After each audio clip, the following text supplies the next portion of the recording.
And now, weighing in out of the blue corner, Josh the Punk Thompson. 100%. And on the other mic, he weighs in from the red corner, Big Sean McCarthy. It is the Weighing In podcast where the real Punk and I are going to talk about everything that's going on in the world of combat sports, especially MMA, since that's the greatest sport on earth, and that's why we talk about it. What's up, my man? How you doing? What's going on? I had to give you guys that Nate Diaz flex. Is that what that was? Yeah. Normally he puts his hands up here. Yeah, a little bit of both. I think he does a little bit of both. But yes, look, there's a lot going on this weekend. I mean, we have a lot to talk about, I should say. But of course, the thing that everyone I think is going to be talking about is this main event this weekend for the UFC is a fantastic main event. Hopefully it lives up to the potential, unlike the fight last weekend did when the main event. But the card itself last weekend was okay. There's a couple good standout fights in that card. Michael Johnson gave me a little bit of a rub because he thought I had said something that I didn't say. When he listened to the whole show, boom, there it was. He agreed with me and sent me a nice text back and said, "Hey, I appreciate you, buddy."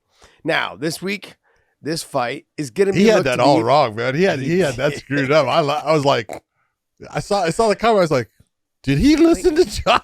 No, he didn't listen. He just took the clickbait material that we put out, the podcast Dave likes to put out. That's it. No, what it was is he did exactly what DC did. He just listened to the clickbait and then he agreed or disagreed. And in this situation, DC agreed with you and it was wrong because that's not what you said. And in this situation, he disagreed with me because I'm easy to disagree with. And he was wrong. And there we go again. Michael Johnson's a nice guy. I've known Michael since he first came off, because he came off the Ultimate Fighter probably I'd say about a year before Strikeforce got bought by the UFC. So when he came off, I think it was at the Nate Diaz fight. No, it was before that. It was right before that. We did this thing called we did the summit right when we came on. And I hadn't fought Nate yet. We did this show or whatever it was that we had to go to for the summit. Remember the summit? It was like a rules meeting / they brought everybody in and did a couple of things and talked to all the fighters. You like that, huh? Greatest. Do you want to know why? It didn't fucking matter how fucked up you were when you showed up the next day to the thing. You could sleep through it all. You didn't give a shit. It was great. We had a free trip to Vegas. It was so much fun. Wild. We just wilded out. Way to do that. I know, we were wilding out. It didn't even matter. We'd all show up. It was so funny. We all showed up the next day to like the rules meeting stuff and then the social media stuff. And you're in this big board. Well, we know you didn't listen to any of it. No, we didn't. I had sunglasses on. I was sleeping. Fuck. I was sleeping. I was wearing the hat low, sunglasses on. We're indoors. Total jackass. And it was like me and like 30 other fighters. And there was probably only about 4 of them that were actually paying attention. And everyone else had sunglasses on. Some guys didn't even give a shit. They didn't have sunglasses on. They were just laying down on the table, knocked out. It's like, yeah, that's all right. We'll wake up. But man, we had a good time. There was like one of those weekends where, sure, there was a couple guys that didn't get along, but we normally saw everyone kind of congregated to like, hey, where are you going tonight? Where are you going? We're going to go to XS tonight, or we're going to go to Marquee. We're going to go, it was like it seemed like everyone really got along. And that's what I really loved about the sport of MMA. We were very accessible to fans at almost at every turn and almost every fighter. I've yet to, there was a couple fighters I think that I had seen kind of rush through crowds. Like, hey, I got to get out of here. But I think that was just given the circumstances. But pretty majority of the time, fighters are very responsive to their fans. They're very nice to the kids. And the way you're supposed to be. Yeah, they are. They're just really good. They seem to be really good people. I don't know if they just have flashbacks of when they were a kid, never really probably got to meet stars, never got to go to pro football games, basketball games, whatever it was. But I really believe that they're just a different level. I I put them kind of on that, almost like a hockey player kind of. Like, I have yet to meet a negative or a bad hockey player, someone who's not a nice person. I've yet to meet one. Like basketball players, football players, they all kind of walk around with a little sense of arrogance. I know hockey players too do. They do as well. But they seem to be very just level-headed hockey players and super nice. MMA guys seem to be the same way, and females all seem to be the same way. Seem very nice, very respectful. I'm sure you've seen it over the years, John. Just how I've great seen they are. I've seen all of it, and for the most part, this is why I say, and people say, who's the nicest MMA guy? Who's the biggest jerk? It's like there's not a whole lot of jerks. No. And I'm not going to sit here and waste my time trying to pick out the one that stands out there as the jerk. Of course, there's going to be personality differences, but for the most part, it's what in the beginning of the sport, it's the one thing that really helped the sport was the accessibility of the fighters to the fans. The fact that they would spend time, they didn't act like they were special. They were there to say, hey, I appreciate you coming and watching. You allow me to do what I want to do, and that's everything. And I hope it stays. Yeah, that's the real question. Will it stay? Do these, and you'll get the people that they become too big to care about the fans. It's like, oh, I don't need them. Yeah, you do. Yeah, you do. Well, yes, you do. That's one. Two is, I feel like my generation of fighter was the last generation that felt like we were still trying to create a sport.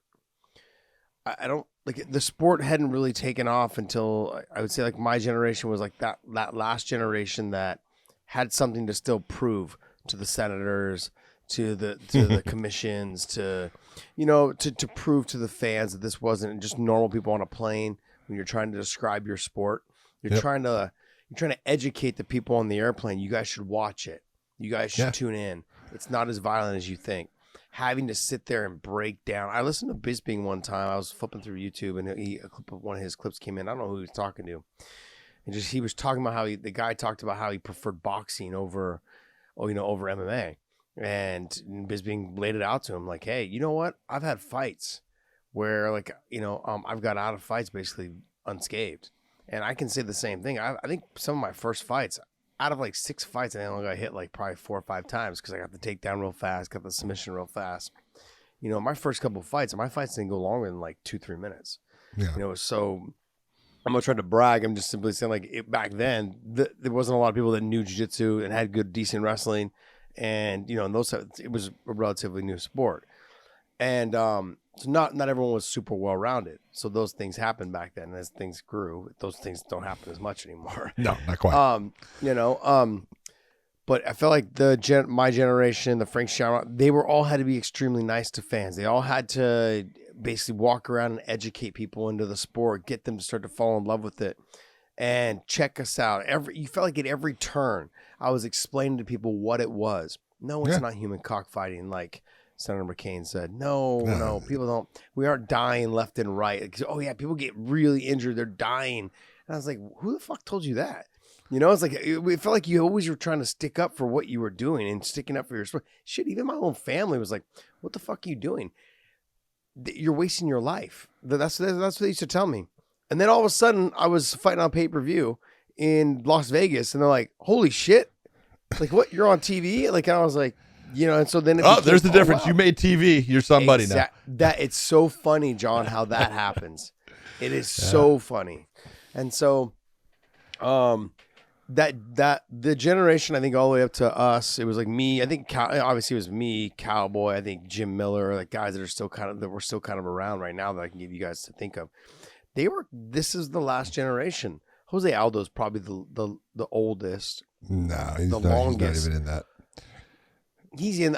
Wouldn't you say? I'd say he's in that. WC is kind of in that era. All those guys are in WC. No, you're talking about. Yeah, I mean, I understand what you're saying, but guys that are now right at 40 are the guys. That's the end. You got guys that at 35. It changed a little bit and stuff, and then you got the guys, the 30-year group, and then the 25s. You go, all they know is, this has been around forever. All they know about is social media. I mean, that's the thing. It's funny when I got on whoever the guy's name, I think his name was Brent last week, and about this Yair and Ortega fight and how Yair is going to get a title shot if he wins. And he's like, no, you're wrong. Josh Thompson, you're wrong. You have no idea what you're talking about. He goes, you're only going to get 97. You only have 97,000 followers, and and that's why people don't like you. And I'm like, Well, you got to remember, and Dave and I have talked about this because Dave's our producer, and Dave has a little bit of education when it comes to like doing stuff on a computer and social media, just a tiny bit though. And never helps me at all. and so it's like kind of I was that era that had I stuck around maybe a little bit longer, probably would have got a little bit more, you know, in terms of subscribers or followers or whatever it is. But this new generation, like you make one fight in the UFC, or you have several fights in, you know, in Bellator, like and you start putting together a good record, you blow up on social media. I mean, I know people that only have like 1 or 2 fights in the UFC, and now all of a sudden they've got like 200,000 or 300,000 followers. Like, holy shit. Yeah. Just different generations. You look at like guys like Chuck Liddell. I mean, Chuck, he's one of the most recognizable guys ever to fight in the UFC, with the head tattoo and the mohawk and all those things. He still, I think, only has like 800,000 followers. I know that's a lot, but you look at some of the younger guys, like Khabib. Khabib's got like 25 million. You know, and I'm like, Khabib kind of went worldwide. I agree, worldwide. but even you look at like Islam Makhachev. I mean, what's it called? Zuba, and then those guys have all got over 1 million. You're like, huh?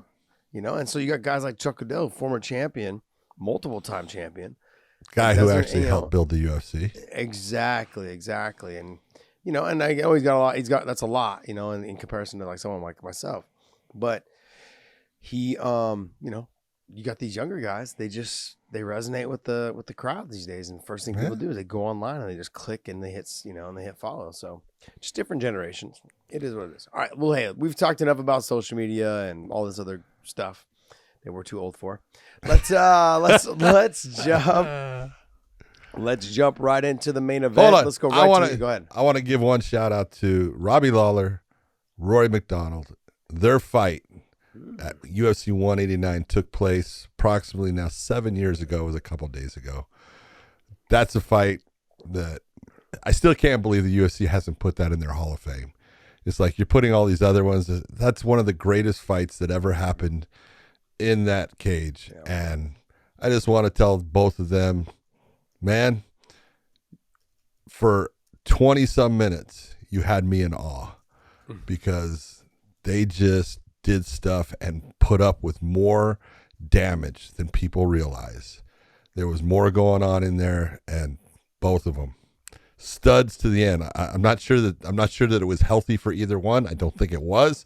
I don't think it was a good thing, but that moment will live forever. It was special. I don't think either one of them were ever the same after that fight. I don't think so either. Yeah. A lot of people will look and they'll say, well, Robbie fought Carlos Condit. It was a great fight afterwards. Yeah, it was a great fight, but he still wasn't. No. There was something left behind. And there was a moment there, and they have it on tape, and it's between the 4th and 5th round of that fight. And it was after, you know, they have the people look, and there's that moment where they kind of face off, and you know, and people, you know, they look at it and they talk about it, and they'll say, you know, why did you get between them? And I got between them because I wanted Rory to get back to his corner to allow the cut man as much time to work on the swelling and all the problems that he was having. I go, and he wants to stand there and I said, those seconds are going by. And so, you know, I would say, hey, let's get back to your corner, because I wanted the cut man to have as much time as possible. And they go, that was just a great moment. And you look and you go, yeah, it was. But, you know, I always tell, you know, every referee, hey, you'll see them, you know, the end of the round, and they'll go stand in their little corner and stuff. You should be getting all the information that you can from both fighters and stuff. So after, you know, I pushed, you know, Rory, and he goes over the thing, I go over to Robbie's corner, and I'm just looking at him, and I said, you know, Robbie, how you doing? And he goes, I'm having a fucking great time, or something like that. And he goes, yeah. That's good. That's what I want to hear. And he had that mentality of, you cannot beat me tonight. And it was, you know, I went back and went over to Rory's corner and looked at him and realized, I'm not sure he's going to make it through this next one. Yeah. You could see that, you know, how much damage and how many problems he was having and stuff. But that night, those two guys, crazy. Yeah, I was a fan of Rory for his very first fight. Was it his very first? I think it was against Carlos Condit. Was his first in fight the UFC, correct? Yeah. Yes. Yeah. that kid dominated Carlos Condit. For I would say for what 13 minutes, and then he just got about 2.5 rounds. Yeah, it's about 2.5 rounds. He dominated that fight. Then he got swept and got put on bottom and just had no answer for the ground and pound, the top position, the striking of Carlos. And like you said, when you look at Carlos Condit, he does not look like a bad person. He doesn't look like a mean person. Mean son bitch. He's a mean son of a bitch when he's in there. He just has a switch that he turns on. Yep. And in that fight, that was a moment that I saw that, where he was a mean son of a bitch. And then God bless him. I fell in love with Rory MacDonald, man. I thought I was like, dude, this kid, I think he was 19, right? 19 or 21. Anyways, he was young. It might have been. I think he was 20, 21, but he was young. That fight was stopped with like 10 seconds left. I know, and he would have won. He would have beat Carlos Condit. His first fight in the UFC, he would have beat Carlos Condit. How fucking crazy on the judges' would that scorecards? have been? Yeah. Oh, yeah. How crazy that he didn't win because the fight got stopped. I looked at it as a good stoppage too because he took about 2 minutes of a beating. Oh, and see this is where you'll get people to say, "Oh, there was only 3 seconds left." Only 3 seconds. Okay, I want you to understand. I want you to lay on the ground, and I want a professional fighter to be able to have 3 seconds. 3 seconds. That's all you got to put up with. People have no idea. Look, a fighter who's going after someone, they will lay down freaking 15 hard shots in 3 seconds of time. Mm-hmm. It's like you can't let those moments go because that can break that person. I cannot remember the fight. It was in during the COVID era. The UFC had all their things going off in Abu Dhabi, the Fight Island. And they had the one kid, I want to say he was from France, undefeated, right? And all this stuff about how good he is, how tough he is, and he was tough. And that referee let him get beat to death by his opponent. And I said, man, that kid's not going to come back the same. He still has not fought to this day again. And these are the things that happen. And people don't realize you can change a fighter's career. You can change their life by making bad decisions and allowing things to go on because they're so tough. You can't do that. Oh, there it is, right? Was it Benoit Saint-Denis? Yep, that was the guy. Yep, ex-Special Forces guy. Wow. Show me if he's fought yet again. I don't believe he has. Let me see. He was undefeated at the time. Yeah. Oh, no, he got one. He got one. Okay, good. Got one, yeah. And it was a good year after Smart. I mean, Stoltz. that dude is tough. He's good. Yeah. You just can't let people take beatings like that. That fight he had against Santos, I mean, he was doing well, and then he just started taking shots and more abuse, and it was ugly. France has a lot of good up and coming fighters. So does Sweden right now. There's a ton of good up and coming fighters. I know Bellator signed a couple. I want to say like 4 or 5, especially after this last France card we had. Some of the guys from France, they fucking laid it on the line. Especially the first 2 or 3 fights that we had on the prelim card. Oh man, holy shit! It was great to watch that card. The prelims were fantastic. And then Sweden's got a bunch of new up and coming young stars that are trying to make their name. I think overall, though, John, people don't realize that there's a lot of damage you can take in those 3 seconds. It's so funny because when I'm teaching fitness classes, like when I had my gyms, I would teach a fitness class. I would say, "Hey, you guys got 10 seconds left." Forever. And people are looking at you going like, "Fuck, 10 seconds is forever." Yeah. It's forever. Feels like it. It's when you're suffering is when it takes forever. It seems like it's just never going to end. Yep. What do you think's happening to the person on bottom getting punched in the face? Dude. Like, it just seems forever. 3 seconds is a long time. I can't remember. I think it was the Chuck Liddell and Tito Ortiz fight where Chuck laid out, like, I want to say like a 50 or 60 punch combination against Tito against the fence. I think it was the first fight, and put him away. And it was like, I want to say 50 or 60 punches in like 22 seconds or something, or 19. It was something crazy. Yeah, he just blitzed I was like, the hell out. Holy shit. Yeah. And I'm like, wait, that's not possible. You're telling me through like 3 punches per second or what? And he's like, and yep, sure enough, it's like, oh, damn, it can happen. So these guys, yeah. I mean, it's crazy how much damage someone could take in a couple of seconds. So when I was looking at that Roy MacDonald fight and there's only like 3 or 4 seconds left, and he lost that fight, I was like, damn, don't stop it. He was going to win. He was going to beat Carlos Condit. And I'm a Carlos fan, but I was like, this young kid, never heard of him, but he was so good. Yeah. He swept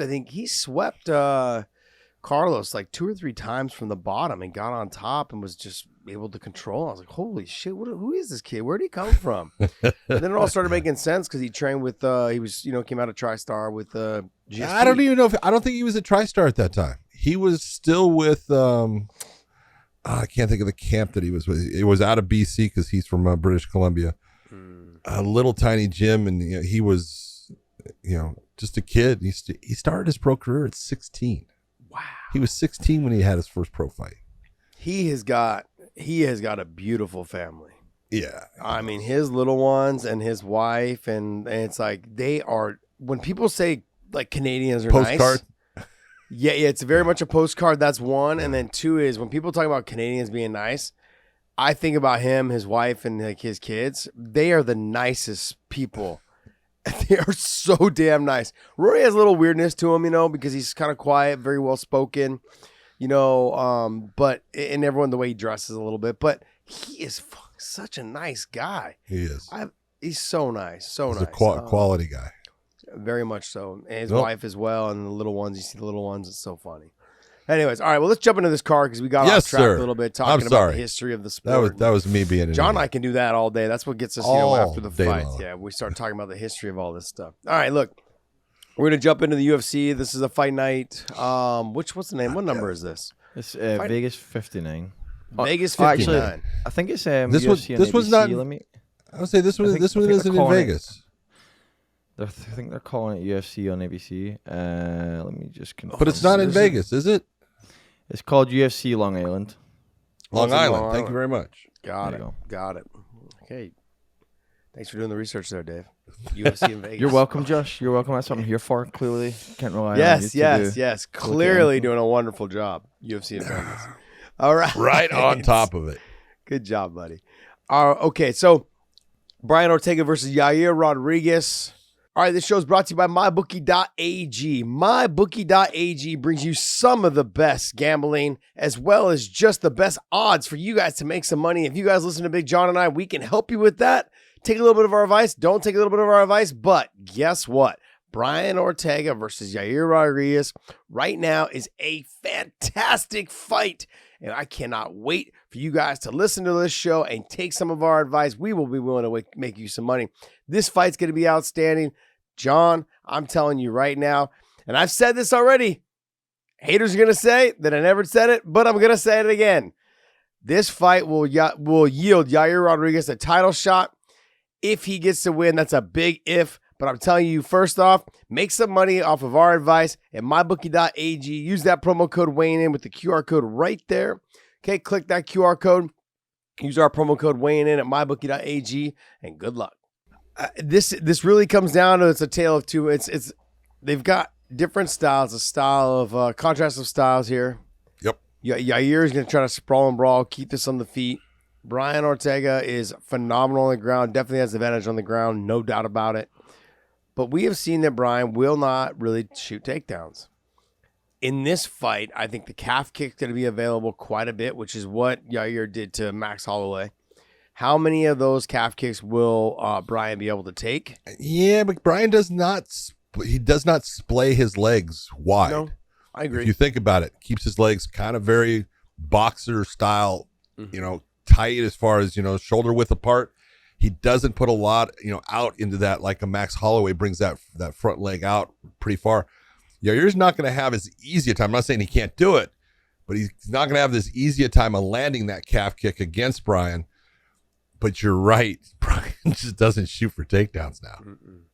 Well, I think the speed of Yair's calf kick is going to avoid him getting taken down as well. Because if he aims it low, let's say 3 inches above the ankle, it's going to be hard for Brian to catch the kick. That's one. He's not going to catch that kick. And if he does start trying to reach down to catch the kick, he's going to get knocked out potentially with a head kick or change the way the Yair does his question mark kicks, all of those things. And that's the other thing. Brian's a very straightforward fighter. Combinations with the hands. He'll throw a couple little flashy things like he did with Korean Zombie, the spinning back elbow or spinning back fist. He'll have some tricks up his sleeve, but not like Yair Rodriguez. And when I broke this down last week on last weekend's show, Yair is he is next for the title shot. That's one thing. Two is because the other guys that are in that division, they haven't proved themselves, or Volkanovski's already beat them once, sometimes maybe even twice. In Max's case, 3 times. So you're repeating these things over and over. Whereas Yair, no matter how you feel, I was a big fan of him when he first came out. I wasn't a fan of him after he left the UFC, came groveling back and, wanted to be back at the UFC and they gave him a spot. But I never denied the fact the kid was extremely talented. He's extremely talented, phenomenal fighter. The things that he can do inside that cage is just insane.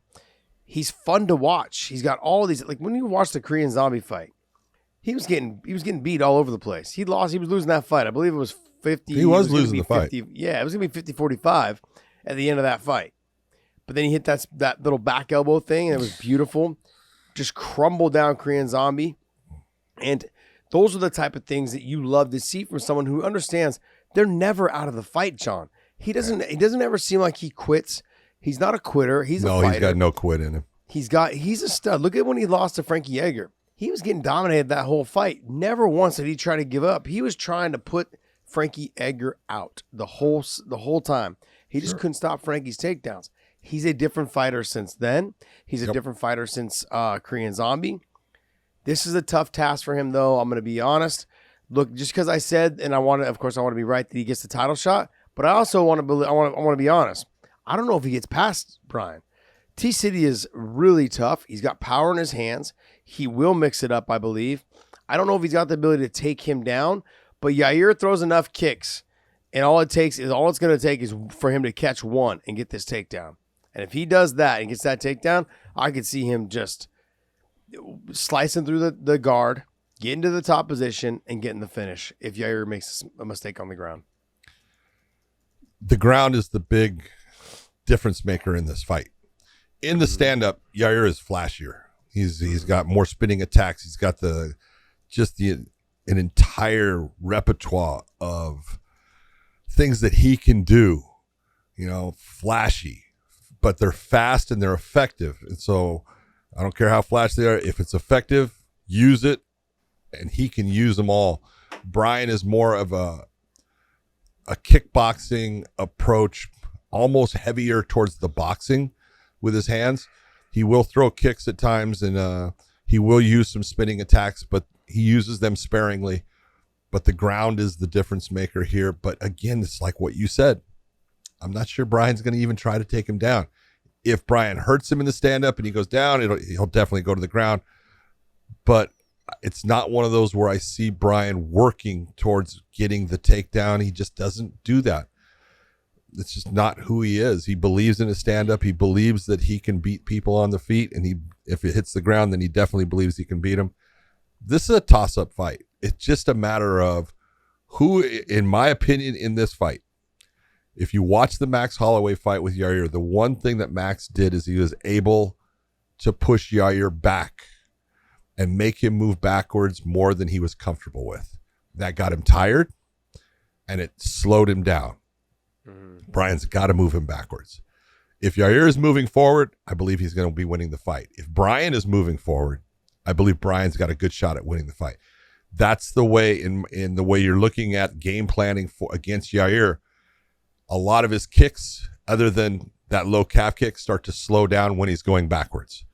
And so everything opens up for Yair if he's on that, front foot coming forward. So Brian's got to make him go backwards. I'm not going to sit here and say he's got to work for the takedowns, even though I'd like to see him work for the takedowns, but he's definitely got to establish that I'm going to make you move backwards. And Yair, what he needs to do, if that starts to happen, a lot of circling, a lot of lateral movement, and change things up in that lateral movement, change your angles, and then attack him off of that. But I don't know what the odds are. Mm-hmm. It should be even. It's that close. Oh, no. Come on, it's that close. No, You believe Yair's got the advantage in this? No, I think Brian's got the advantage. Oh, okay. No, Brian's fought the tougher talent. He's got a bigger name. He's fought tougher talent. He's coming off his loss to Volkanovski, but you could say that he's the guy that gave Volkanovski the best fight, the hardest fight that he's had. And I would say I'd have to probably agree with Brian. Brian's almost finished him in a triangle, almost finished him in the guillotine. Sure, he took some big shots in that fight and took a lot of damage, but let's be honest. He gave Volk probably the toughest fight he's had. You're absolutely right. Brian Ortega is the favorite. Yeah, I would think. And it's not by much, though. Minus 170. No. If you go to mybookie.ag, use our promo code weighing in. Minus 170 plus 140 for Yair Rodriguez. But I would go with T-City, man. T-City's a dog, and he will be there in the 5th round. He will be trying to put the pace on him. This is where I'll disagree with you a little bit, but I understand I understand where you're going with it. I don't think that Yair needs to move Brian Ortega backwards to win the fight. I think he can pot shot him with the speed and the kicks and use that range and the speed of the kicks and mixing up the combination with the hands and the kicks to not frustrate Brian, but I think he's going to be the faster fighter and be able to hit him and move and get out of the way. He just needs to be able to use his lateral movement like you said. I don't think he needs to move Brian backwards. Where I think if Brian wants to win, he has to move him backwards. He can't stand in the center and just let Yair pick him apart. He can't do that. No. And by making him fight off the back foot, he sure the hell can't go backwards. That's the one thing Brian can't do. He can't let Yair just push him around and pot shot him and then move and make you fight off your back foot, which makes you even slower than if you were just standing in the center of the cage getting pot shot. So, but Brian, if he does want to win, he needs to move Yair backwards. He needs to make him uncomfortable. He needs to make him throw combinations when he doesn't want to throw combinations, to potentially throw him off balance, to potentially catch him slipping. Something along those lines. I'm going to go with the power, though. I'm going to go Brian's got the bigger power, though, in the hands. Yair doesn't. His hands are good. They're fast, but he doesn't have a lot of power in his hands. He doesn't have a lot of pop. The kicks is where he makes his bread and butter. That's where he makes his money. Sure. He's flashy. He's good. He's experienced. He hides it. He hides his combinations with his hands behind his kicks, or vice versa. He hides his kicks behind his hands, which makes it hard to figure out the judgment of the speed, the distance, and the range when you're fighting somebody like that. It's frustrating to deal with somebody like that. And so Brian's going to have his hands full, and that's like I said, where I agree with you. Brian's got to move him backwards.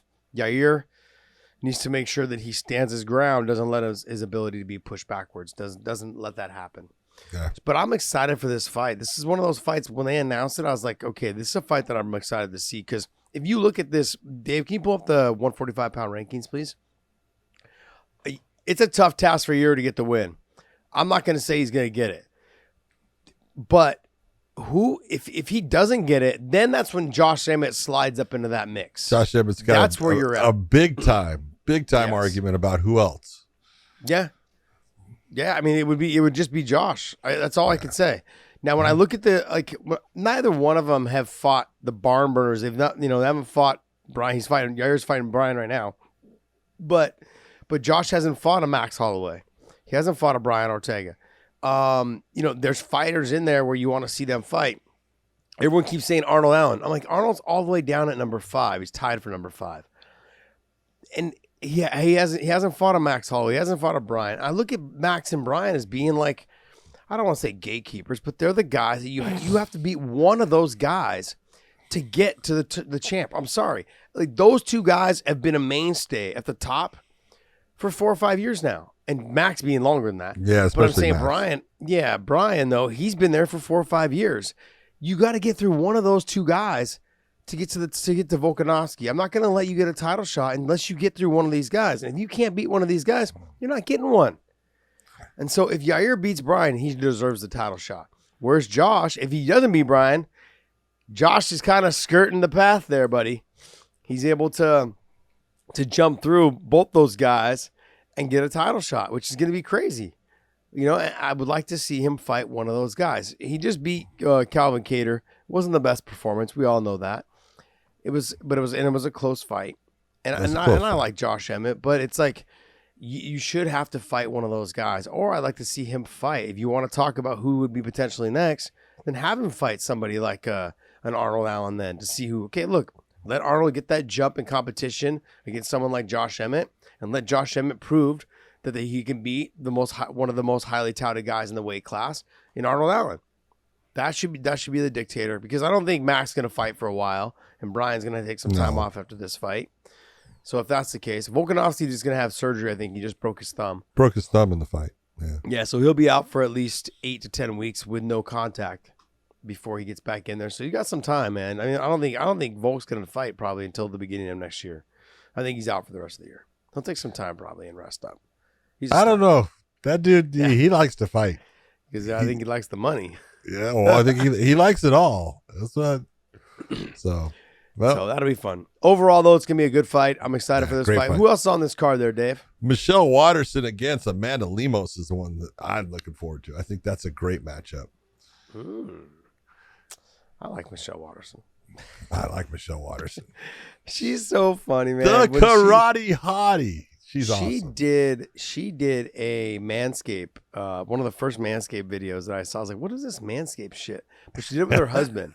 They did like different scenarios where like she was like shaving him in the shower, shaving him like but it was very well done in a tasteful way. It was funny as hell though, because you know, she's the fighter, and you would think like it would be a male thing kind of, you know, but she ran with it. They had a great time with it. And I was always a fan of hers before then, but it just showed her personality, just how fun she was. And I'd never heard anything bad about her. I'd always heard great things about her. But that was like kind of the one moment I was like, you're everything that people talked about. You are funny, she's bubbly, great. exciting. Like she's that person. And you just want to get behind those kind of people, you know? She's. So I met Michelle when I called Greg Jackson long ago. I was doing the bully beatdown, and it was they needed a small female fighter because it was actually Eddie Bravo's ex-girlfriend was going to be on the show, right? He was talking about how she was going to submit people and stuff like that. So I talked to Greg. And I said, "Hey, do you have anybody of this side?" He goes, I have Michelle Watterson. I said, that would be great. I said, but how's her ground game? Because supposedly, this girl, she goes, dude, she'll eat her up on the ground. I said, all right, ask her if she wants to do it, right? She says, yeah, she wants to do it. She comes out. She was so fun. Such a sweetheart. And this is long before most people knew her. And then, I did her fight when she won her first world title, the Invicta title, when she beat Jessica. And Jessica Andrade? No. Long, tall, lanky. Oh my God, I've lost my mind. Keep going down. Pen. Let me see. Penny. There you go. Jessica Penny. Yeah, dude, I couldn't get her last name. Whatever. Yeah. Penny spaghetti, doesn't matter. I like her too. She's nice. Oh, she's a sweetheart. Yeah. But in that fight, she submitted Jessica Penny, who was submitting everybody, and it was a great fight between the two. And then she ended up going to the UFC, and I did her fights there. Did fight. She choked out Paige Van Zant and stuff. She's one of those people you would never realize how tough a human being she is, but man, she is that. So. That's a good fight. There's a couple of other really interesting fights in this. Matt Schnell, super good with his hands. Great stand-up. That's a good fight. The one that you're going to love, Shane Burgos against Charles Jourdain. That's a great matchup. And then there's also so far down, John. Dude. How is that fight so far down? Dude, look at Ricky Simon. Ricky Simon against Jack Shore. That's a great matchup. Jack Shore is a stud. That's a great matchup. It doesn't make any sense. And then you also got Miesha Tate and Lauren Murphy that got bumped from like the co-main or on the main card to now they're on the maybe opening the prelims or opening the main card. That doesn't make any sense. I mean, like, look, you guys can feel however you want about, female fights, but like with someone like Miesha who's a former champion and Lauren Murphy who fought for the title, they've got to be up higher in the card. And I get what they're trying to do. But Shane Burgos should be up there probably the co-main event for this fight. Jia Liang Lee or whatever, like he's fun no matter what. He's fun. He's a fun fighter to watch. He either gets fucked up or he fucking fucks you up. And so he's a fun fight to watch. There's a lot. There's potentially a lot of good fights, but I got to be honest. The fights that I feel like is going to steal the show. There's two of them. Let's hear it. You mentioned both of them with Shane Burgos and Charles Jourdain, and then you've also got Ricky Simone versus Jack Shore. Those two fights, I feel like have an opportunity to really steal the show. Yeah. Really steal the show. The other one that's going to be really it should be a barn burner. The guy I love, the Hanyak, Dustin Jacoby's coming out against Unjung. Mm-hmm. That should be. They're gonna bang on each other. Someone's gonna get knocked out, I think. And my boy's on here too, Dwight Grant. He's another guy. He goes out on his shield. He either gets knocked out or he knocks you out. One of the two. He's the one right below that. So he's fighting. I don't know who he's fighting. Dustin. And look at Jessica Penny's on the bottom of this card. I didn't even know she was fighting in it. Jessica Penny. Emily Ducote. You remember her? You remember her from Bellator? Absolutely. I was trying to figure out, why did we let her go? She had fought for the title like 2 or 3 times and came up short, and I think they were just she fought for it once, but she's a very tough fighter. Good, and she's one of those gritty. She just keeps on coming. She doesn't stop. She doesn't give up. That's a great matchup between her and Jessica. Emily normally lives off of the submission game.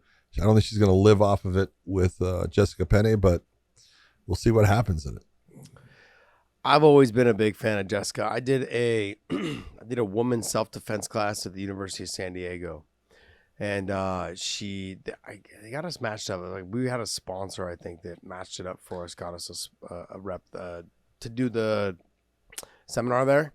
Yep. And she showed up, and it was the 2 of us, and I had never met her before, but I was like, man, she was so nice. She almost elbowed my face off doing a drill, though. And I was like, hey, what are you doing? Hey, that's too close. Yeah, she's got something about her that's like, she comes across when you meet her as a very strong female, as well as like has that very sexy look to her when you get to know her. The way she comes across, the way she carries herself, has like a little bit of a sexy look mixed in with like a strong female. Like, someone who's very firm. Like when I was talking with her when we did the seminar, she was very confident, very strong with her words, her comments, and everything. It was pretty good. She should be. Nice person, very nice person though. We've seen her several times now at the Bellator events and stuff, and she's an absolutely amazing person.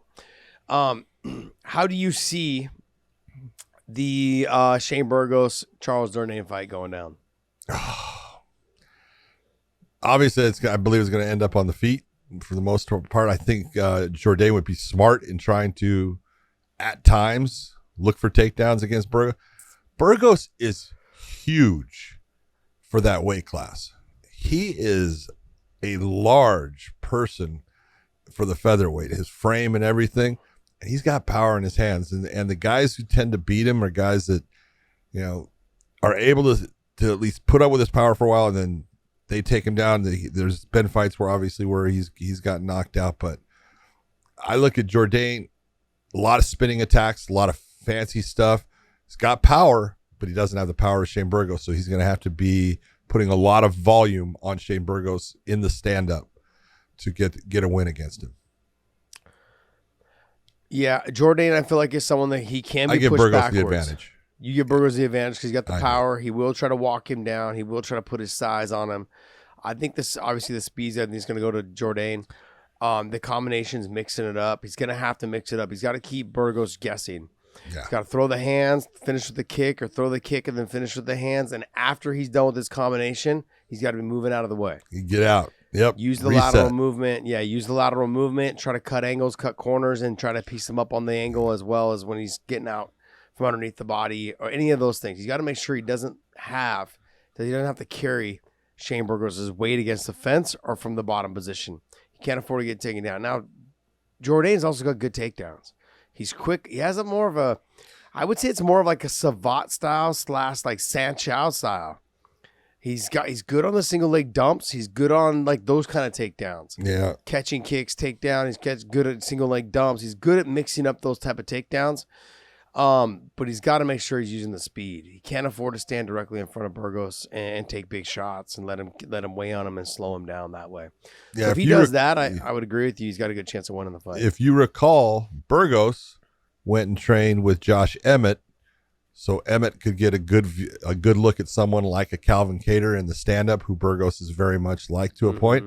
And Emmett helped Burgos with some of his takedown defense and stuff. So we're going to see how that exchange works. So Burgos working on, I need to make it to where people just get shut down by my takedown defense. It's not something they think they can get. So we'll see.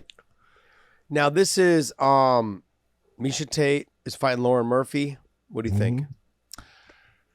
Wow. Lauren Murphy's, I've known her forever. She's sweet. You talk about a sweetheart of a person that's just so nice, so kind to be around, but has lived, for the most part, they're very similar. They both came up as grapplers. They both came up with, Miesha was a little bit more of a wrestling style who turned into a jiu-jitsu player, where Lauren is a jiu-jitsu player from the beginning. Miesha has the better takedowns, no doubt about it. Lauren is very physically strong, but so is Miesha. Neither one is exceptionally fast. And so this matchup, they are very similar in their styles. They're very similar in their approaches. I just believe that Miesha she just has a mentality right now that tends for me to look and say she has the advantage in the fight. They're both coming off losses, but yeah, I look at Miesha, like you said, the mentality is a big deal. This is her first fight at 125, correct? Yep. I believe so, yeah. I want to know how the weight cut's going to get her, but she seems like she's trimmed down quite a bit. She's already kind of, I think, close enough now. So seeing some of her videos, seeing some of her pictures and stuff, I think that she is close enough now. So we'll see. We'll see where she ends up. I think both of them are not fast fighters. No. Miesha looks like she's got a little bit faster since cutting down, losing the weight and getting down a little bit since when she made her first title run. She looks like she's got a little bit faster. She's a little bit more confident with her hands. But I also look at it too, where I feel like her wrestling is not as good as it used to be when she was younger. It's because she hasn't used as much. Yeah. I agree. I just choked you up, didn't I? Yeah. Oh, wow. Yeah, exactly. So I think that when she is pushing the pace, she's going to have to try to get that takedown. Will she I don't want to say balloon back up. Will she get big enough to where she can equal the size of Lauren Murphy? Because Lauren Murphy's a little bit taller, I believe, than Miesha. Maybe. When you look at their body styles. Speed, I don't think it's going to be a factor for either one. I think Miesha might be slightly faster. I'm going to go wrestling's going to go to Miesha. Jiu-jitsu, I'm going to go with Miesha. But I think the length and the style of which Lauren Murphy fights may give Miesha a little bit of problems. So in the stand-up, I think they're probably about equal. I think you were saying that as well. They're pretty much equal in the stand-up. I think they're equal. I think they're pretty much equal almost everywhere. Yeah. But this is going to be a big deal for Miesha Tate.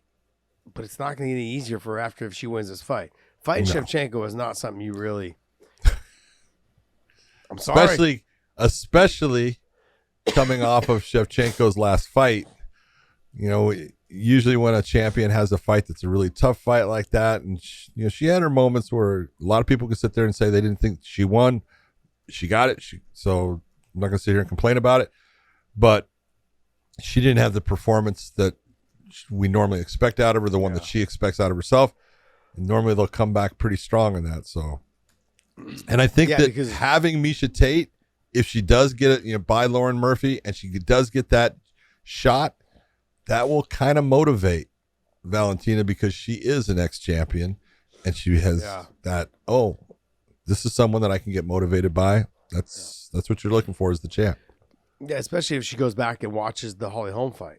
And she says, oh, well, shit, look what happened. Like, Miesha, she won the second round, right? I think it was, like 10-8. 10-8. And the other rounds, she lost. And in that fifth round, she was losing too until she got the takedown. Yep. So, and then the finish. Any other fights on this card that you're interested in watching? No. I talked about the ones that I think that are the really good ones. Yeah. Should be, I think there is some fights, like the Algeo and Herbert Burns. Did that fight get canceled, though? I thought it got canceled, or maybe it was supposed to be on last week's card and it got bumped to this card, or maybe it was supposed to be 2 fights or 2 cards ago. Bill Algeo, he's tough. He's a gamer. He is. And then Burns, we know, has got great ground. He's got good ground, yeah. Fantastic there. So not the best wrestler, though. No. And stand-up is just okay. He doesn't believe in his stand-up as much as he should. He used to fight in one. Yeah, he was in one, yep. That's how I met him. Okay. I didn't even know he was Gilbert's brother. until after I left working there. So, all right, well, hey, that's going to wrap up our UFC talk for this week. And let's get into some news because there's a lot of news to talk about as well. And, of course, one of our all-time favorites is Nate Diaz. So, why don't you he didn't put that up there. He didn't put that up there. So let's go right to something else. Go ahead. Let's talk about it. Well, we can go to the Nate Diaz thing first. I think that was the biggest. No. Let's go ahead. Let's talk about the main card is locked in for UFC. What is this? UFC 277? Yep. Jessica Penne. Not Jessica Penne. Sorry. Juliana Pena. The champ. Oh, can't say her name. Man. And Amanda Nunes, too. Amanda's not with ATT anymore. I think she left on good terms from what I heard. She did. She decided to start her own location, I believe. Well, she took a lot of the people that were normally working with her the most, and they kind of went and are just doing a little offshoot. So is it called ATT? Is it like an offshoot of ATT? I'm not too sure that it's called ATT. Interesting. But. All right, well, let's go a rundown. Let's give this fight again. Let's see what happens. What do you think? It all comes down to the same thing. And this is what I said in the first. If Juliana Pena can get past that first round and not, be hurt by Amanda. Amanda's got power in her hands, not be hurt by her. If the fight hits the ground, I've said in the past, I think that I know Amanda's a black belt in jiu-jitsu. I think that Juliana has the advantage. I think she's actually better there. She's more solid in the way she approaches things. She's more heavy on top. She does things better overall. I look and say in the stand-up, it should be Amanda. She's got the cleaner, crisper, got more power, everything, but she cannot look towards throwing heavy strikes with every time she's throwing. If she does that, she's going to end up getting tired. She is a fast twitch muscle fiber athlete who can only sprint for so long before all of a sudden she's at a oxygen deficit. And that's when Juliana will take over in this fight. So it's all dependent upon what does Amanda do? How does she come out? If she comes out just touch, and then pop and throws power occasionally, she's going to have a much better time of controlling herself in this fight and doing damage to Juliana. If she goes after knocking her out right away, she could do it because she's got power and it only takes one shot. But if she doesn't get that in the first round, then it's going to be downhill from there. No matter how, I think with her body style, what's her nickname? What's Nunes' nickname? The Lioness. Lioness. Yeah. What happens with lions? They sleep all day. They get tired. They go out there. They explode for like one sprint after some prey, then they sleep a little bit more. That's kind of how I look at her. It seems like a very fitting name. She's someone that, like you said, explodes. She knocks you out, great. And then she rests for like a half a round. And she explodes and doesn't. She's got a lot of output in that first fight. She had a lot of output. There's other fights where she's had very similar output and got people out of there. Yeah. And Cyborg being one of them. This fight, I think, like I agree with you, John, 100%, that this is going to come down to, does she pick and choose her shots? Does she pick and choose the moments that she wants to try to explode? If she does, she's got a great chance. And does Juliana Pena mix this fight up now? Does Amanda expect her to stand and trade like she did in the first fight? Or do you think she's going to come out and wrestle more and try and tire her out that way? Because Amanda Nunes is someone that on the feet, I think she's got a little bit more conditioning because she probably spends the majority of her time training the mitts, the bag, the stand-up, all of those things because she's more of a stand-up fighter, even though she's a black belt in jiu-jitsu. But training just those things, and then I'm sure she trains on the ground, I'm sure she trains in wrestling, but she will probably tend to slow down if Juliana Pena grapples her a little bit more early in the fight to take some pop off of her punches, make her pummel, make her work against the fence, all of those things, and then open up the stand-up. I think Juliana, she's not stupid. She's a smart fighter. She's a dog. She's going to come after Amanda again. It's going to be a tough fight. She knows she's got to push the pace on her. She knows that. Yeah. And that's what she's going to have to do. She's going to have to really get in her face. But I think there's going to be a little bit more grappling and wrestling this time than there was the first time. She's not going to stand and trade with her as much. I think Amanda is going to be a little bit more prepared, a little bit more focused, and understanding what's at stake. What? And that being the case, I think that Juliana Pena is going to have to wrestle a little bit more. If you were to say who's the favorite, who's the favorite? I'm telling you right now, I think Juliana Pena is the favorite. I'm sure that Amanda's going to end up the betting favorite. Juliana's the champ for a reason. She beat her. She beat her convincingly.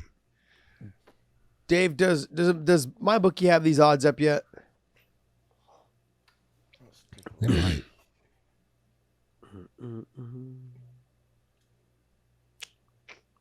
There it is. There you go.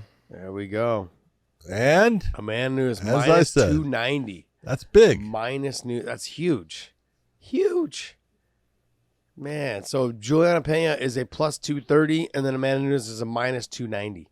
Yep. Huge. I was thinking about this before we started this conversation about this fight. I'm probably betting Amanda Nunes just because she's going to come back with something to prove. Okay. What scares me, though, John, is she's not at ATT anymore. Nope. Who was her main training partner as she was making her rise? Kayla Harrison. Yeah. You know, she's not. They're not working together anymore. I look at Maybe it they this are way. on the side, maybe a little bit on the side, but A lot of people try to compare this. The biggest upset in UFC championship history is what? Holly Holm versus Ronda Rousey. No. Okay, then Jose Aldo, Conor McGregor. No. Matt Serra versus George St. Pierre. Oh yeah. Okay. I was like, isn't there a GSP It's one of okay. them somewhere? It's okay. I like the ones that you came up with, but no one. Matt Serra got that title shot off of winning the Ultimate Fighter, Yeah. if you recall. There was the two weight classes. There was middleweight and there was welterweight. He ends up beating Chris Lytle in the finals of it, and he gets the shot at the title with George. And that was at UFC 69 against George St. Pierre. No one gave him a chance, and he ends up beating George, knocks him out, hurts him, knocks him out, takes it. But he took that fight, and a lot of people then went and said that, you know, this fight between Juliana and Amanda the first time was the biggest upset. No. And the way that they won it is different. Matt Serra hurt George St. Pierre, went after him, and never let him off the hook and got him out of there. And then came back and fought him at UFC 83 right away, same as this, a rematch. And Matt Serra, you know, put on a good performance, but George was ready, understood things, and just, you know, decidedly different as far as, you know, their physical abilities in the fight. That's the fight that made GSP a wrestler. Let's just be honest. Yes, That's the absolutely. It's the fight that started it. And so, but when Juliana beat Amanda, she beat Amanda at her own game, and it wasn't like she just, you know, hurt her and got rid of her. No, it was a systematic, went through the entire first round, got her tired, and then just, no matter what you want to say, the choke that she ended up tapping to, Josh, she didn't tap because the choke was so tight. She choked. I mean, she tapped because the choke was on and she was exhausted. Mm-hmm. And when you get to that type of, you win the fight, breaking someone down to the point where they're exhausted, it's a different type of victory, and it's one that does not leave your mind. It's not, oh, I got caught. She didn't just get caught. Mm-mm. There's a difference. And so I look at this, Amanda's got a lot to get through mentally, as far as if she goes in there and she starts fighting against Juliana and the same things start happening and she can't just hurt her and get rid of her, look out. Do you look at it that, look, I know she's a champion. She's still a champion at 145. She's a former champion at 135. But I think it's hard for a lot of people to understand that. For me, it's hard for me to swallow to say that. Do you look at it? She quit because she was exhausted. She quit. Fatigue makes everyone get to the point where they give up. You get so tired, your heart rate gets that I can't go anymore. I can't breathe. I can't. I can't move. My arms they're heavy. I can't even lift my hand. We have that one saying that fatigue makes cowards of all of us, and it can. And it's those moments. This is why when you get special forces, SEAL Team, Bud School and stuff, it's a mental issue of, are you going to quit? We fatigue you to the point where we mentally put you in a position. Are you going to quit? Are you going to quit? And we can all be there. We can all say, yes, I'm going to quit. And it's the few that sit there and go, I'll die first. I've seen it with so many different fighters and different things. I've seen the ones that say, you're going to have to kill me. And I've seen the ones that go, I'm going to come back another day. Okay. Yeah, we've seen a lot of fighters, and I've got a couple that are friends of mine that will turn their back and give the submission before they get ground and pounded out. Yeah. I understand what you're saying. I don't know. I look at that fight and I just think to myself, like, Juliana, she's in Amanda's head. How will Amanda react? Will she come out even harder and try and really get her knocked out, or try and knock her out early? And that's what I'm talking about. She starts throwing hard with every shot. Yeah. Not good. Yeah. Now she has the power as a female fighter. Not every female fighter has one punch knockout power. They can volume people. You yourself, you talk about it. You weren't a one punch knockout guy. You had to volume people. You usually had to kick you in the head to get anywhere near you. But she does have that ability. She can actually put somebody out with, she's got that kind of power. And if it lands, hey, it's going to put Juliana out. It's got to land. Will it? True. That's what we're going to find out. True. Other fights on this card, which is for UFC 277, you've got Brandon Moreno versus Kai Kara-France. I think it's for the interim title, correct? That's a good fight. Should be a good fight. Derek Lewis versus Sergey Pavlovich should be a good fight. I want to see Derek get a win. No. Pavlovich. Yeah, no, I'm saying I want to see Derek get a win. I know you do. Yeah. You want to see it. Yeah. It's a tough one. Then you've got Pantoja versus Alex Perez. Should be a great fight. Yes. Should be a really should good be fight. barn burner. And then you got Anthony Smith versus Ankalaev. That's the one I'm looking forward to. But that's going to be a great fight. So when you're looking at this card, when you're looking at the card, it's stacked for the amount of money you guys are going to have to pay. It's a good card to invest in. It's a solid card just throughout. Every fight, the Ankalaev versus Smith, that's an intriguing fight because Ankalaev really on a hot streak, been doing well. Can he get past Anthony Smith? Yeah. Not too sure he can. We're going to find out. Alex Perez, great stand-up. Pantoja, great jiu-jitsu, but he's got really good stand-up too. Yep. He's got his Muay Thai background and stuff. Interesting to see that on the feet. Derek Lewis obviously can put anybody's lights out. That's going to be a tough fight for him against Sergey, though. Sergey's super long. He's got a lot of power. So, and then the Brandon Moreno versus Kai Kara-France. Kai Kara-France he's reached a new level. Mm-hmm. And we know that Brandon Moreno is just a freaking dog. He's got no quit in him. So, great fights. In a 5-round fight, I'm going to lean towards Brandon Moreno. Yeah. With the experience that Brandon's had fighting Figgy so many times. Yep. And I'd have to give him the advantage. And the confidence, I think. And then also, too, I think he really just lost his title that last fight because he just didn't pull the trigger. He didn't fight for smart. The fight to he didn't fight he smart. He did not fight smart. And in this fight, I think he's got something to prove. I think a win over Kai it definitely can happen. So I think that's going to be a fun fight, though. Kai having the power on the feet. Super tough to take down. He's got quick hands. He puts it all together really well. It's gonna be really fast. But Moreno's got a chin, man. He's got a chin, and he can take the fight anywhere. If the fight gets to the ground, I give him the advantage as well as on the feet. I don't think he's got the advantage on the feet, but he ain't gonna be afraid to stand. No. And so that's gonna make for a fun fight. All right, well, hey, that's UFC 277. Let's get into some other news. Dave, what do you got for us, bud? All right, let's talk about the Nate Diaz thing. So that we can, I've got like a few notes here. I'm just going to put them up on screen and read them off, and then you guys can kind of touch on whatever you want. So some of the biggest takeaways that I noted on this were Nate saying that he had asked for Luque and Tony Ferguson They offered him Hamza, and then because he said no, they started screw. He said no initially, but then he said like, "Fine, I'll just take the fight, whatever." But because he had said no, you guys talk about the contract all the time, how they can use that to push him out, and so it sounds like they used that to say, "All right, we'll just sit you out then." He also said he's been trying to get out of his contract since the Benson fight because he regrets that he signed an 8-fight deal. Back then, and so he said as soon as he signed that deal, he knew he'd done something wrong, and so he's basically been trying to get out of that since.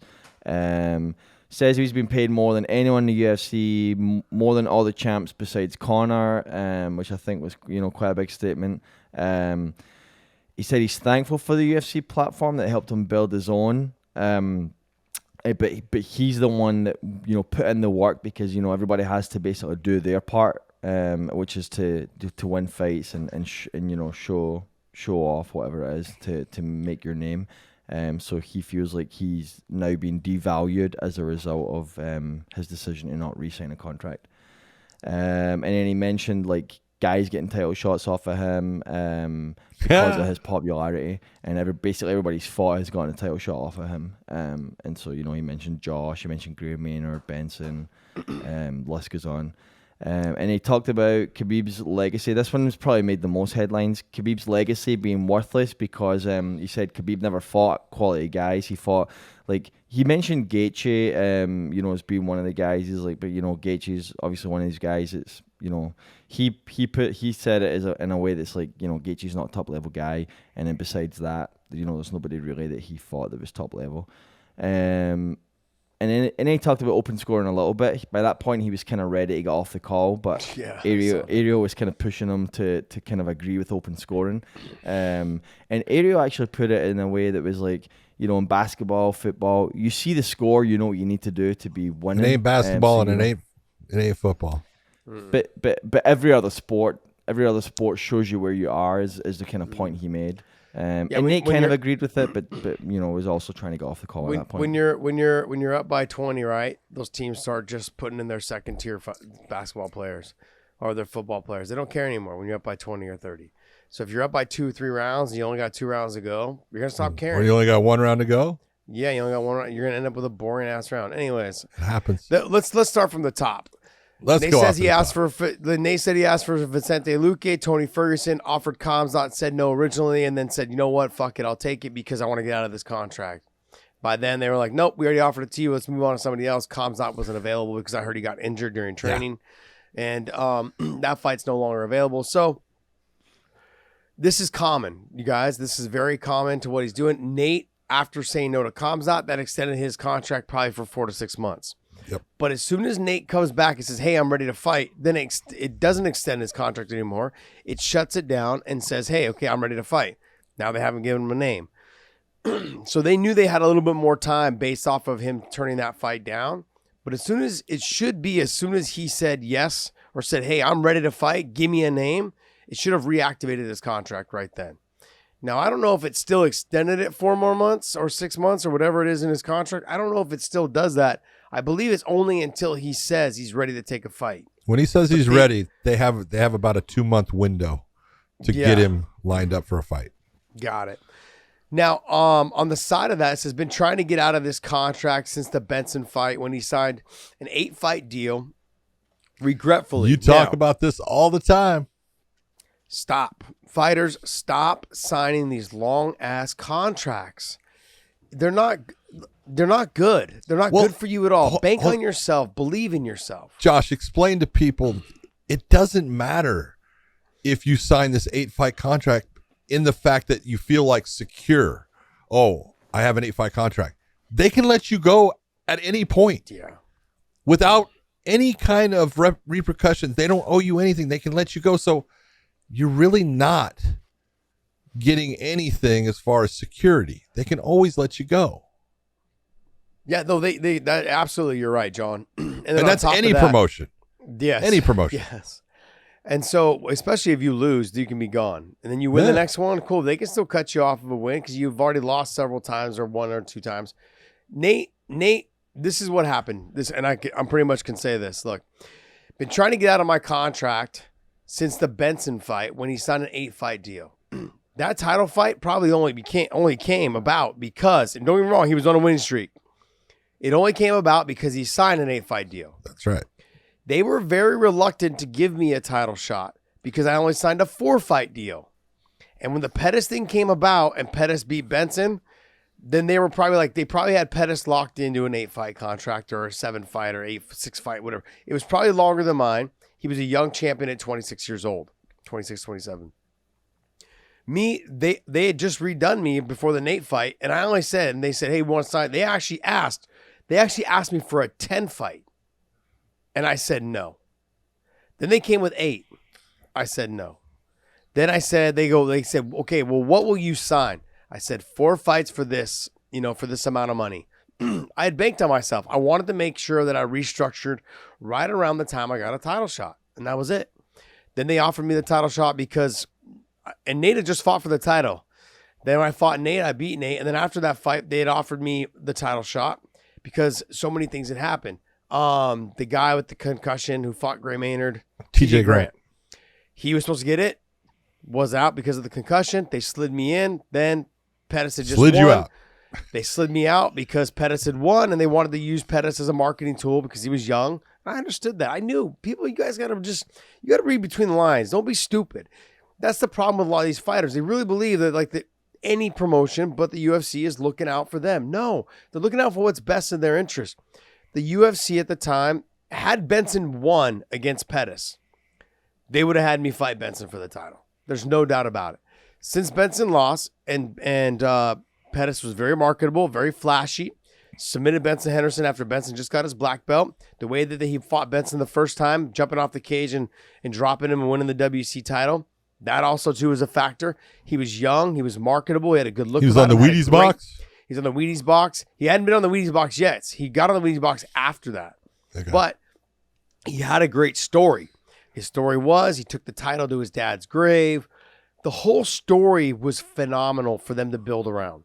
I understood what they were doing, and you have to, as a fighter, understand the situation that you're being presented with. I knew I was never going to get a title shot. I was 36, 37 years old at the time. Just understand where you're at in your career. Get what they're doing. Don't sign 8-fight deals. Don't sign them, ever. Don't. Bank on yourself. Make as much money as you can. I know that he got the title shot off of that, but it didn't work out, and now you're stuck in an 8-fight deal or 7-fight deal, whatever it is. It just doesn't make any sense. Now, his next thing is he's thanking for the UFC platform. I heard this. I was watching this actually while he was doing it, to build his own thing, but also feels like that he overcame his own odds by getting where it is because he optimized the opportunity and is now being devalued with the slow rolling. This is absolutely true. But just like where he's at in his career, I don't know how old he is. He's 36, 37 years old, somewhere around there, I believe. Might be 35, but I think he's 36, 37. They're doing exactly what they normally do with everyone who's 36, 30, not just myself. And someone that they know is going to leave. And someone they know is going to leave. They know he wants to leave. He's 37. Their job is not to increase your value. Yep. And not Nate, at this point. You're absolutely correct. You, of anybody in the sport outside of Conor McGregor, you optimized your talent, your ability, and your marketability, and the things that you brought to the cage. You did it to the best. Yep. Nobody else outside of Conor has done it like you. No one. Well, do you remember a lot? I don't know how far back it was, but people were talking about Nate, and Dana came out saying, well, he doesn't move the needle. And then a couple things happened. All of a sudden they put him back, and all of a sudden Dana came out. Yeah, he moves the needle. Yes, he does. That's just, he's one of those guys that people, no matter win or lose, they're interested in what he does. Absolutely. Abso-fucking-lutely. Now, it goes on, like, he did everything. He did everything the way he was supposed to. And I listened to the interview yesterday because someone had sent me the link while it was going on live. So I clicked on, and he is somebody that people need to remember. There's certain fighters that have helped change the game. BJ Penn being, I think, number one. Okay, BJ Penn was the guy that helped change the game. I would say maybe Frank Shamrock. I mean, Hoist being one, Frank Shamrock maybe number two. fighting everybody, weight classes kind of first got into. But BJ Penn helped change the game with the way the contracts were done, the way he went off and did Rumble on the Rock, came back, beat, like with the Matt Hughes fight, all of those things, he helped change the game. Nate Diaz is another one that helped change the game. Is because that whole thing when you saw it happen, that was a big fuck you to the UFC. That was but it was a huge moment for a guy saying, I'm not going to let someone have control of me, because he was smart enough. And see, and everyone looks at Nate and they go, oh, he's a dummy. He's not. He's not a dummy. He's not stupid. Okay, he's a smart guy. He knows exactly what direction things are going to go if he allows someone to have control. Yeah. When he told them, "No, I'm not fighting," then, and they said, "Oh, just we'll let you take this fight and then we'll work it out." And he goes, "Nope, we're going to work it out beforehand." And that was the smartest thing he could do. And what he did was he hit the Twitter, he hits all these other places and did all these things on his social media and said, hell no, I'm not going to let you control the narrative. I'm going to do it myself. And I thought it was brilliant on his part. And like you said, a lot of people look at him and his brother and they go, oh man, they're so stupid. They're ghetto. They're this. They're not dumb. They're not dumb. They're not dumb at all. No. They understand that they control the game. When you move the needle as much as they do, you can do and say, and your fans, their fans, are some of the most loyal fans in the damn game. Are you kidding me? These guys will fight you on a street corner. They'll because tear you down talk a shit building about them. for them. Yep. Yeah, exactly. These guys, Nick and Nate are they're the nicest guys when they're on your side or you're on their side or whatever it is. But they're real people. You're not going to get a fake person out of them. They're not trying to sugarcoat shit to do your interviews. They're not trying to they understand what it takes to market themselves, and they do a fantastic job at it. And I think they are phenomenal for the sport. I know that both of them are kind of aging, or Nick's kind of already aged out a little bit. Nate's on his way. It's going to be a sad day when we don't have these guys in the sport. Yep. It really is, because they have been mainstays for the last 15, 18, 20 years. And it's sad to see them. They're, as everyone is going to do, they're all going to age out. But he is somebody, and then he goes on to say, mention guys like myself getting title shots off of beating him. Well, I never actually got the title shot. I was offered it. So there you go. I want to make sure that's clear. I didn't know Gray got a title shot off of him, because did Gray beat him? No, he knocked Gray out. Gray. Yeah. He beat Gray. Yeah. So I don't know what Gray, and then Benson, I don't know where he got with that. But me being offered the title shot, never got it. But regardless, but in terms of what he's John, what he getting paid, when he said, look, I've gotten paid more than your guys' champions. I've gotten paid more. The only guy that's ever made more money than me is Conor McGregor. Well, I don't, how do I say this? I don't disagree with him. I don't think anyone else deserved to get more money than you. Bro, you outside of Conor deserved it. He did his thing. He deserved the money. I can't say, and I'm a Khabib nut rider because he's my boy and all these other things. DC, I feel the same way. These are my boys, man. I love them. I'm a homer when it comes to them. You guys know I'm super biased when it comes to them. I'm super biased when it comes to Islam. These guys, they don't move the needle. Hold it. Stop. On a consistent basis. Stop. Okay. I'm going to tell you this. Nate moves the needle. DC never really moved the needle that much. No. Khabib got to the point he moved the needle. John, one fight. No, you can sit there and say the Conor fight, the Dustin Poirier fight moved the needle too. Okay. And did it break 1 million? Yes, it did. It did? Yes. The Dustin Poirier fight broke 1 million? Broke 1 million. Interesting. And I'm not trying to look, and you guys know I'm a ride or die for Khabib. I didn't realize that he did. In the end, it was a great fight though, by the way. It was a great fight, but in the end, people were interested in Khabib. Yeah, he was a needle.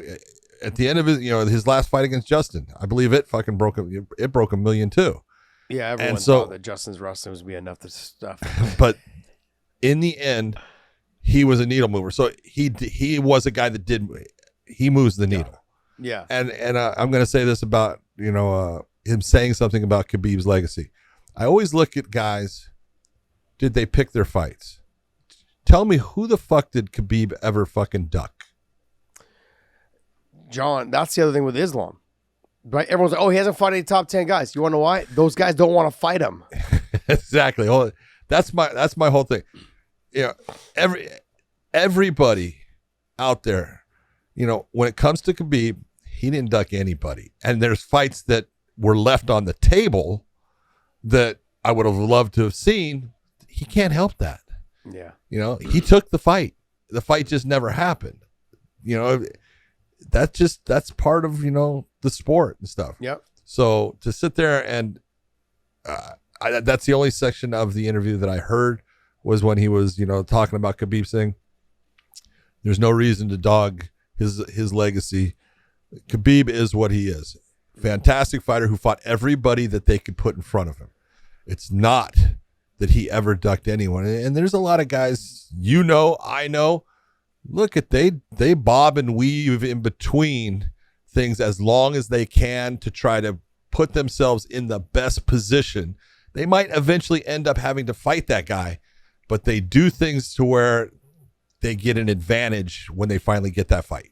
Yeah, and they want to do it. They want to do it closer to the top where there's more money to be made, which is smart. Sure. And I don't blame him for that, but Khabib never did that.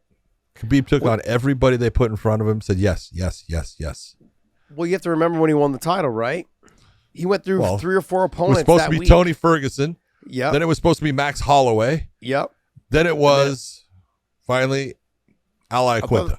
I thought there was one other person in the mix there for a second, and then that didn't come about, and then it was Ali Quinta. That is a possibility. Now you tell me, going through all those emotions, you can't talk shit about him. Going through all those emotions that week, you can't tell me. He said, "Fight, you fight me anybody. Put DC in there. I'll fight him too for the title." Like that shows you right there. As if you're a promoter, that's the champ that you want. I don't give a shit. It's all the things that happen leading up to that scenario, all those things that were going on. Absolutely not. But he's not ducking anyone. Islam, he's not ducking anyone. Islam, like, let's fight. Nobody wants to fight these guys. Nobody wants to fight them. That's why they don't have a lot of top 10 guys on their record, because nobody wants those guys in the top 10. They don't want to get bumped off. You know, so with Nick, I was getting onto the point though, John, where Khabib made a lot of money towards the end. Okay. But my point was this: for someone who was not the champion, who's never been champion, he's moved the needle and made the most money over a long period of time because he is who he is. Yep. Khabib didn't, up until Khabib beat Conor, he didn't move the needle like he did. Those last 3 fights, That's or 4 true. fights or whatever it was, he moved the needle. Sure, you're saying a million. I didn't. And I'm not saying because Khabib. I'm not saying like I didn't think it broke a million, because at the time pay-per-view buys they're not big. They weren't big. Like the Conor was the biggest one that UFC's ever done. 2.4, I think, is what it was. yeah, I think it was 2.4. But after that, with the Justin Gaethje and the Dustin Poirier fight, like those fights, I didn't think that it broke a million, because Dave, during look that time, those up if you can off to the side. See if you can find out how much those did in pay-per-view. I didn't think that they did over a million, only because during the time streaming was really caught on, and no one's really breaking a million anymore at that time. You know, I mean, I know the Conor fight happened, but let's just be honest, it had nothing to do with Khabib or had nothing to do with Dustin and Justin. It's just that like people were streaming so much. That the pay-per-view, the numbers were never what they used to be. The Conor one was a unique situation because everyone from around the world, everyone from Canada, U.S., wherever, Australia, all the UK, where pay-per-views actually get charged. Which opponent are you looking for? I'm looking for Justin and Dustin. Justin and Dustin. Dustin Poirier, Justin Gaethje against Khabib. Gaethje was 675. Didn't break a million. Whoa. What are you looking at that? Justin Gaethje and Khabib Was 675? was 675. Yep. What about the Dustin Poirier? I don't see Dustin. The Dustin one. So it was McGregor, before. It was before. That would have been before the Gaethje one. Yeah. Lower down. Well, it's not. This is ranked on. This is ranked on buy rate. So let's go to the next so page. it didn't do as good as. Well, of course, it didn't do as good as. No, it's Justin. McGregor. It's Justin. If this is done by rankings, he's saying so. The Justin Gaethje and the Khabib one did better than the Dustin one. If that one's on there and then the Dustin one's not on there. Yeah, wait. I'm trying to see if I can find it right now. But see if you can continue to look. I'm looking at his list, and it's bullshit. It's got David and Goliath down there. Fucking, it's like 160. Give me a break. Oh jeez. I didn't know who David and Goliath is. I'm not even looking at this stupid list. All right, let's see. All right. So, anyways, I would think the I'm not gonna Dustin worry one about it. broke 1 million. I would think it broke 1 million. But when you actually think about it, John, now that it came out of my mouth, I don't think it did, because you look at how many times John Jones. Look how many John Jones fought. What, he broke 1 million once, twice? I don't know. I'm not sure he did. I thought he broke 1 million one time. No, can't remember. I think it was his- DC the first time. His second one. I think his second second one one. with DC got close like 800 and some. Got it. But All right. Well, maybe he Who never knows? did. I thought Oh, well. John broke it one time. Can you imagine if the John Jones versus Brock Lesnar fight would have happened? that's why you called that one out. That would have fight smart would've as hell. Fucking crushed it, man. That fight would have crushed Not only would that fight have crushed it, John Jones would have crushed poor Brock. it. Yeah, that's true. That's true. I always wanted to see the DC and Brock Lesnar fight. That's the Oh, fight that I wanted God. to see. They did that whole thing with the pushing thing. I was like, stop. I know, but I would have liked to have seen that fight. Anyways, I get back, and what I'm talking about is Nate Diaz is You somebody know who would have liked to who- have seen that fight? Dan Cormier. Dana White. Dana No, White. Dan Cormier, man. Dan Cormier. Yeah. was cool. He wanted that fight so bad. He was he was trying to hold out for that fight forever. Can't blame him. What I was trying to say with Nate Diaz, though, for someone who's never been champion, he's fought Conor, sure, but he's inserted himself into the conversation as being one of the biggest draws and he deserved to make the most money throughout his career because of the following that he had, that he created. Sure, the UFC gave him the platform. Sure they did. But John, what's the saying that you have? But You it's have- also how many people have had that same platform and not been able to bring that result? well, he brought up a good thing. He brought up a point. What's your 3 rules for a fighter? 3 rules, very simply put. Be on time. Okay? If you're going to He's not Be always somewhere. on time, Nate. be on time because everyone else is waiting for you. Other fighters doing the same thing. Next one, make weight. Yep. Last thing, I can't tell you to train hard, but when you go out there, put it all out there. Fight hard. Give the fans what they paid for. That's tell what Nate me- Diaz does. Nate Diaz does it almost every single time. He didn't make Every weight when I time. fought him. He didn't make weight when I fought him, and he sometimes is late to the press conferences. But he always fights hard.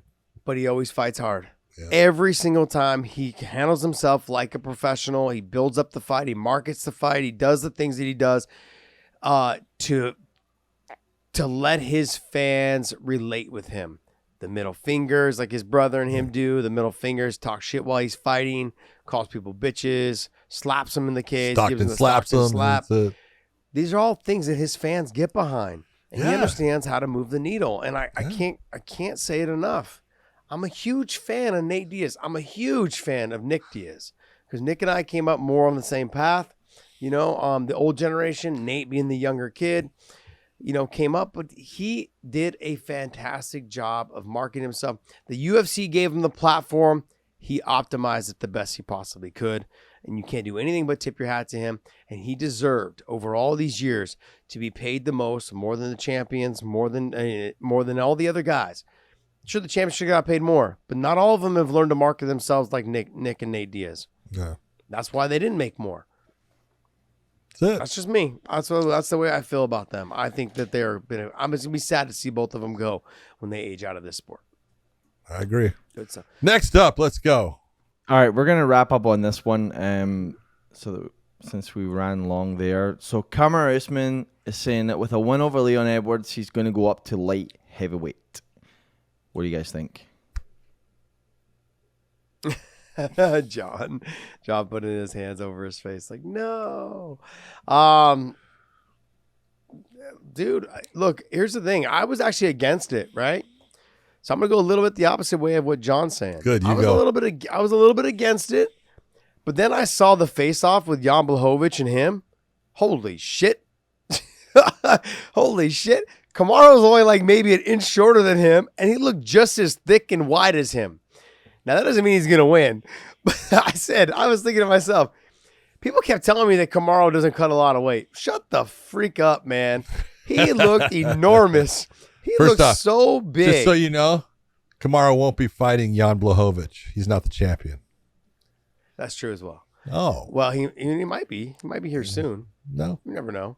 He's not fighting John, for it. if he beats Leon Edwards, I mean, Dave, can you pull up the picture of I think Kamaru put it on his social media. It's a video or a picture of the two of them faced off. And Kamaru looks just as big, maybe an inch shorter than. And angles do a whole lot for pictures. Oh, come on, No, John. stop. Help me build this I'm fight. not helping Come you on. build this fight. I don't want to see him do it. I want to like see him do it. Kamaru Usman. I think Kamaru Do it. Usman's a phenomenal fighter. I think 170 pounds is a great weight class for him. And 205 is too big. John, you're boring. I'm not boring. I'm smart. There it is. Okay. There it is, right there. Is that Yuri or Jan? Let's see. No, that's Jan. That's Jan. See? That's Jan. Well, never mind. It doesn't look as close as I thought now that I see that. Jan's like probably 3 inches taller than him and a little bit, shoulders are definitely taller. Head's a little bit taller. Way taller. But look at the arms on Usman, man. Yeah. Jeez. And what do arms do in a fight?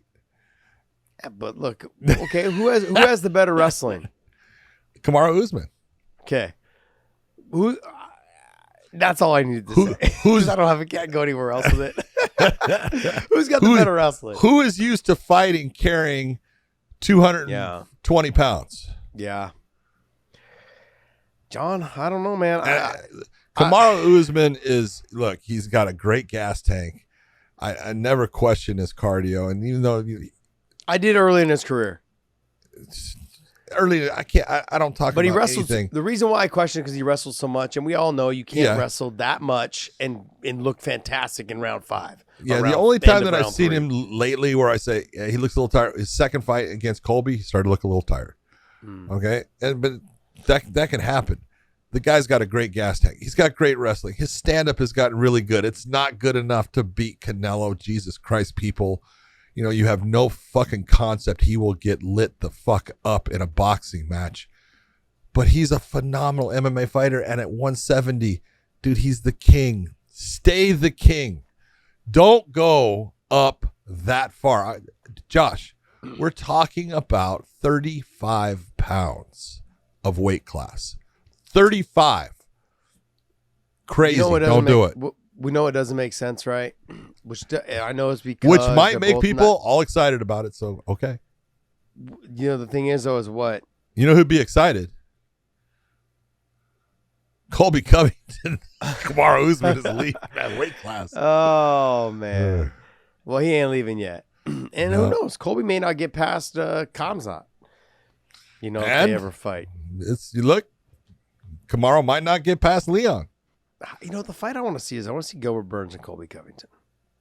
That would be a good one. I want to see that fight. I would love to see that But one. look, I think that with Kamaru Usman, when you've been a champion this long, you've had success, go ahead, challenge yourself. I would have liked to have seen him fight Izzy, you know, but the thing is they won't fight because they're Nigerian, and apparently like that's a thing where okay. You don't want to fight your brothers, which okay, but It used to be. Okay, let's go back in time. Brazilians used to say, I'm not going to fight another Brazilian.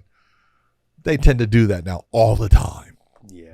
So Well, I think this because these are the first 3 guys. You've got, you've got Ngannou, you've got Kamaru, and you've got Izzy. I mean, all 3 of them. all 3 of them are champions. Yeah, all 3 of them are champions, But Ngannou's from Cameroon. He's not Nigerian. yeah, well, I don't know. I don't want to get into it. I'm not sure. Yeah. But look, if you want to challenge yourself. I think Izzy would be the easier fight because I think you'd be able to take him down at will. I think it'd be an awfully big step up. Just It would be. Everything would work against him in getting there. But if that's what he wants to do, then hey, that's his choice. Hey. My I don't know. ideas don't mean shit. Yeah, the only thing is I wonder why he faced off against Jan. That's the fight he wants.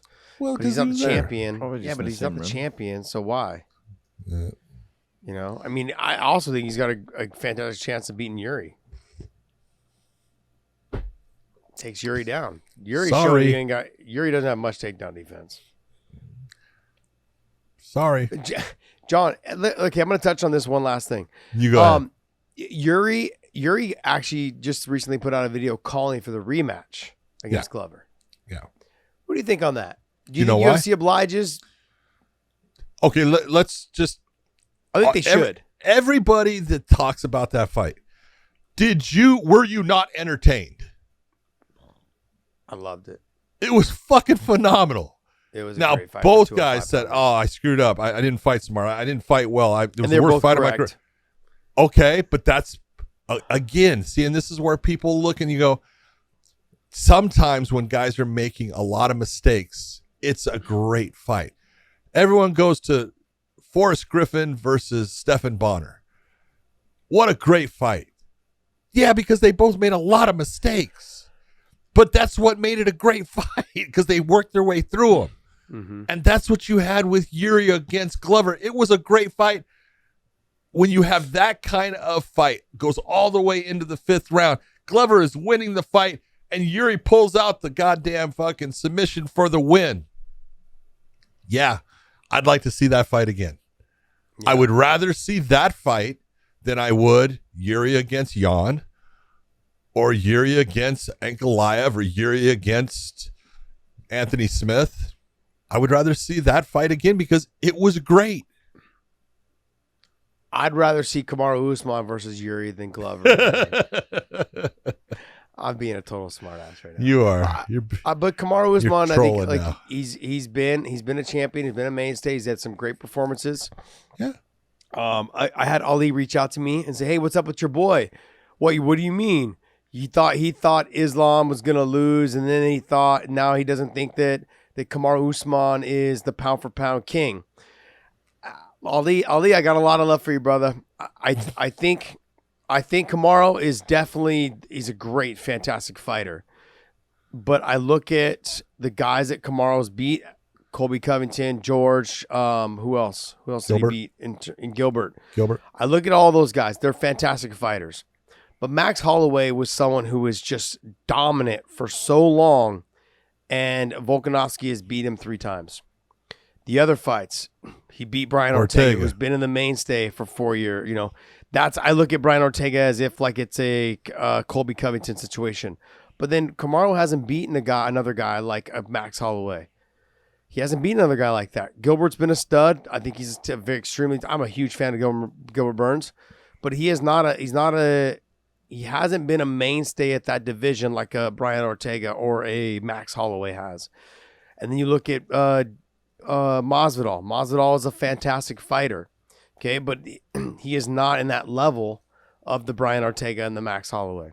Volkanovski's beaten extremely talented guys, and who's been there at the top for the longest time and has fought all the who's who.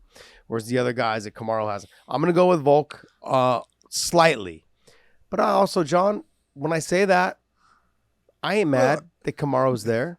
No, first off, let's put this with a shining light of truth upon it. Careful before Ali Ali jumps through the screen and gets us. Go ahead, jump all you want. Ali. I love You Ali. have skin in the game. Yeah. Okay? Everything you say, every bit of it, you have skin in the game, dude. Kamaru's you represent him.